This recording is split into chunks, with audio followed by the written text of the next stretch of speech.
All right, let's watch some clips. Over the last week or so, I found a few clips that I'm like, these don't deserve individual videos. So I gathered them all up here and we're going to watch them in this one video. It's going to be like a clip-a-palooza full of clips. We got 3 actually. 2 of them that I think is quite funny, ironically funny, and one of them that is frightening. I'm going to let you decide which one, which ones are which here. Let's start out with this first one here. And this is a clip from TikTok originally, but I saw it on Twitter from a comedian. I believe his name is Michael Lenoci. And he has some hecklers, as comedians sometimes do at their shows. And they have a particular energy, I guess, at the show. We're going to watch it together. And it's 1 minute and 27 seconds. Let's watch it. And I want you to tell me what you think. And then at the end, I'm going to tell you guys, after we've watched it, why this clip resonates with me, why I can relate to this so much. Here we go. Well, you've been talking the whole joke. That's why I stopped. Freedom of speech, right? I wonder who you voted for. You can't even fucking talk, so really? Yeah, because, like, look how you're acting in public. But look how upset you're going 0 to 100 really quick. No, she is. No, really? Well, I mean, you're with her. You're making one thing why we can talk. Biden, what is it? We're getting political already? You guys are fun to argue with.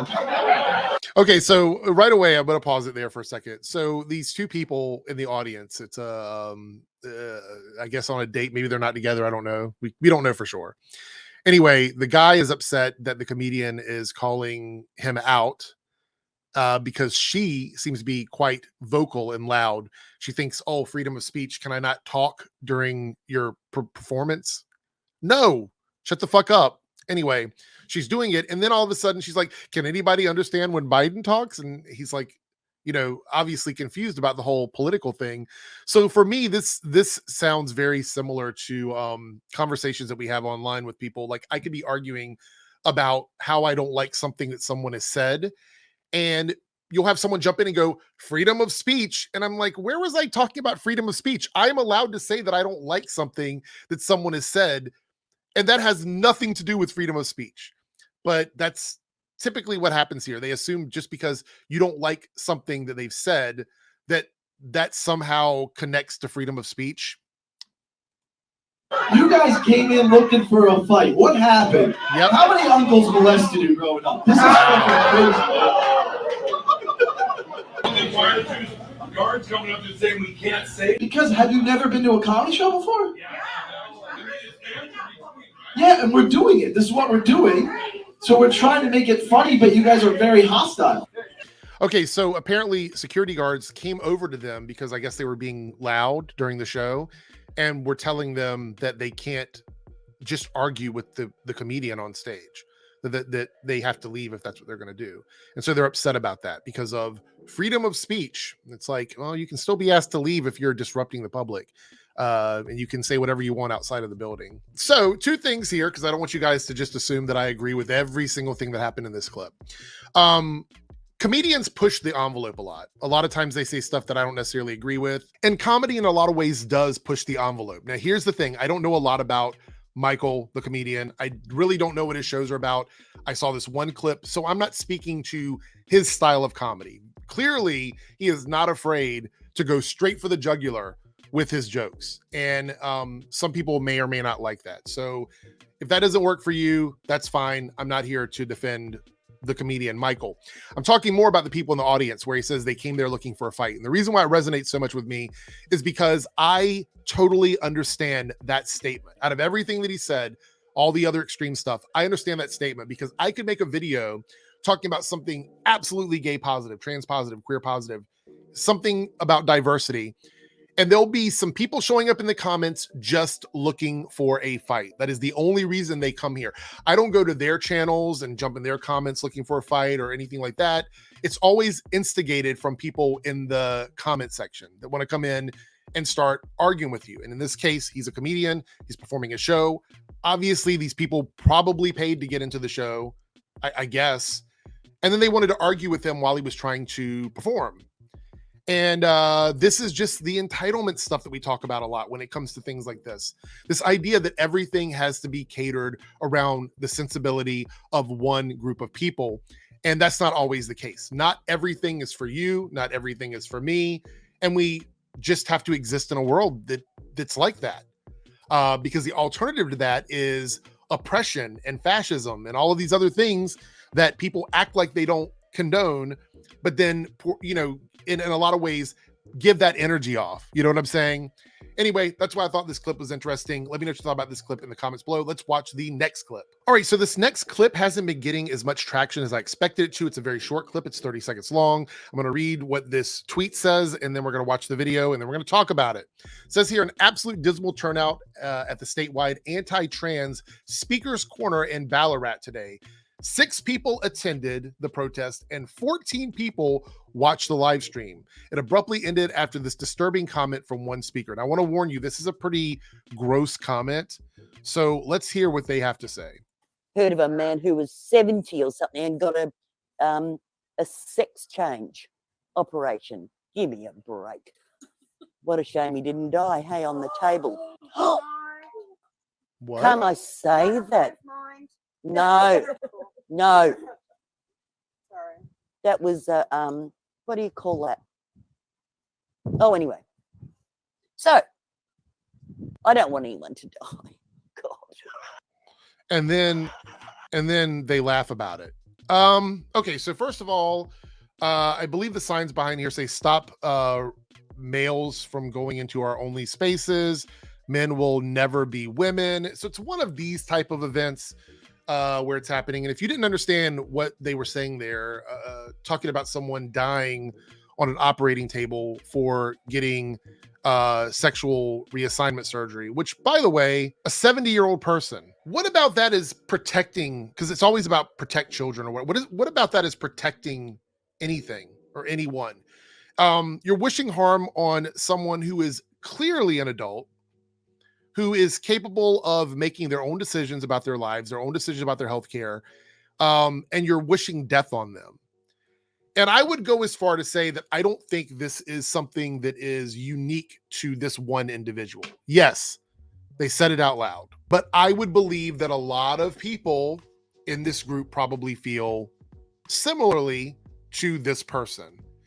And again, this is just speculation based on my interactions with people that have this whole anti-trans point of view where everything needs to be protected and everybody is under attack and stuff. So I would not be shocked if this is a viewpoint that a lot of people like this person have, and they just don't want to say it out loud.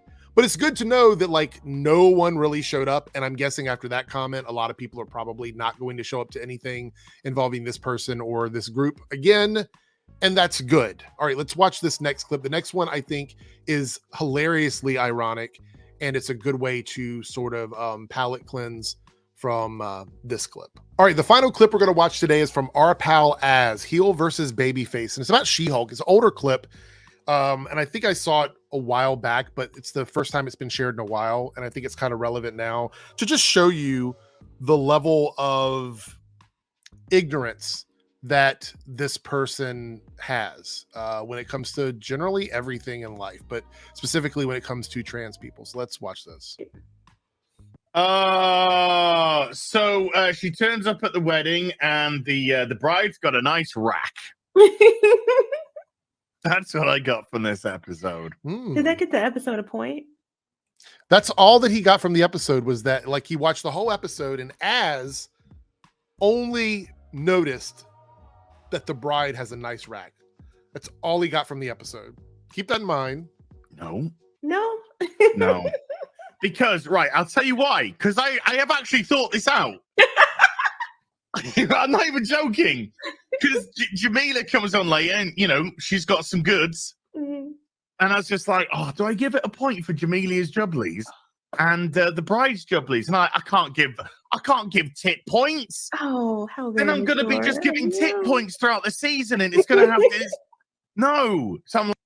So tit points. By the way, this also goes to show that they don't bother to research the people involved with the shows that they're shitting on. They just shit on it and have no understanding of the actors involved with these shows. Like, I'm sorry, breasts. You can't score. You can't score. Good job. I know. I thought so. I had to put my foot down, and it was hard. You know, it was a hard decision because she got a nice rack. So confirmed that Az likes her tits. Confirmed. This is gold. Here we go. And the woman that they actually had playing the girl that was getting married, she's actually trans. And I don't know if people knew that. I just thought she was ugly. Yeah, that's a dude. I said she had a nice rack. Hey, the one scene when Got you. wait, A trap. So, by the way, never say trap. That's totally anti-trans. Never use that. It's not funny. It's transphobic. But I want to point out that you could see in his eyes where he was trying to register that he found a trans woman attractive. He found a trans woman attractive. And this is a lot bigger than this clip, I think, because this proves so many things that go against their entire argument. And that is that you can always tell. And I know Ryan Cannell was like, oh, I just thought that she was ugly or whatever. But this proves that gender and how you present yourself to the world is absolutely malleable. It is a real thing. It is what you decide how you want to do it, how you want to move forward with your life, who you want to be. And that without knowing that the person was a trans woman, Az thought that she was attractive, which means that if he changes his stance now, that is transphobic. That is transphobia.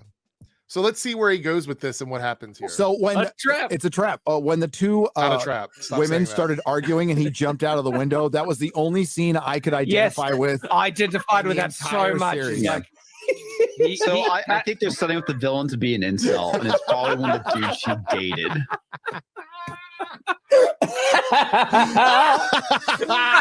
Oh, it's so funny that Az found a woman attractive. Look at all the coping going on here. Look at all the coping going on in this clip. Look at all of it.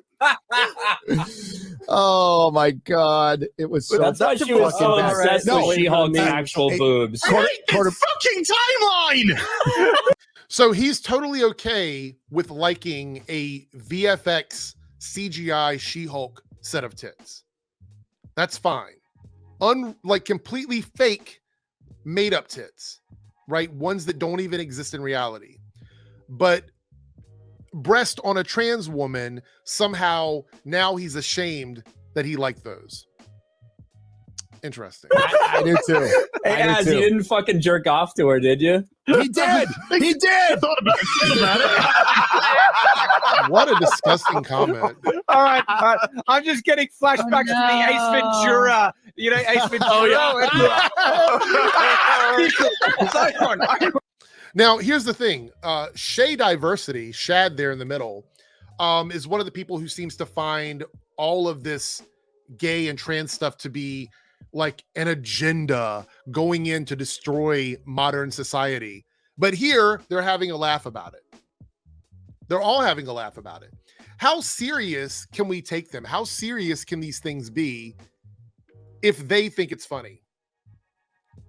If they're able to laugh about it within themselves?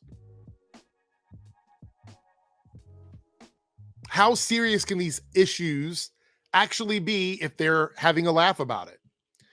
And that just goes to show that everything they do it as a grift. They do it for money. They do not care about any of these issues at all. And anybody that buys into them caring about these issues more than just how to make money, you're stupid.